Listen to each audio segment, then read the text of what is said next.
Danielle, more storms are coming back on Wednesday, and we have the threat of flooding by the weekend. You can take steps now to be prepared and lower the risk of excess water from entering your home. Nick Kelly joins us live with a look at what the experts have to say about all this. Nick. Paul, after speaking with Greene County Emergency Management and the local waterproofing company today, the tips I've gathered can help navigate people through this weekend's flood risk. And some of those tips, by the way, can easily be done by homeowners themselves just by stopping by the hardware store. Top of Wednesday being a first alert day for severe weather, Friday and Saturday are alert days for an increasing flooding threat. The southern Ozarks could see 3 to more than 7 inches of rain in total. For waterproofing experts James Stevens, he knows what numbers like that will do for his business after the weekend. Usually our phone rings off the hook the minute that stops. Once people start realizing what kind of damage that kind of amount of water can do. Fortunately, you can take steps to see if your home is prone to flooding and to minimize incoming flood water. Greene County Emergency Management says homes with drainage systems should make sure they're in working order. Make sure the power is good to the pump. Make sure the pump itself functions properly.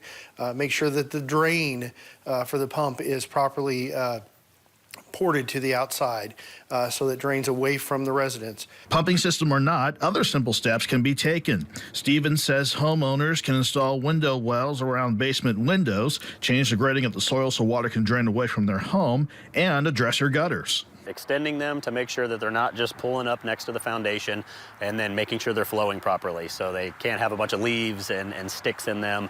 The minute that water gets backed up, it just starts pulling over the side. Even with those steps, have a safety kit ready with things like non-perishable food, water, change of clothes, and important documents ready if you need to evacuate your home. Part of that kit should be any important papers that you may need, insurance papers, just anything that you might need. Throw in, spare eyeglasses, medications, anything that you might need if you have to vacate your residence for a period of time.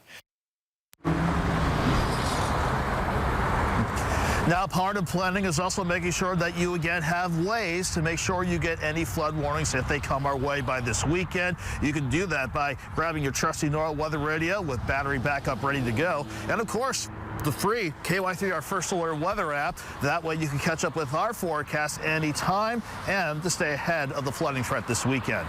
Live in Springfield, Nick Kelly, KY3 News. All right, thank you, Nick. Deputies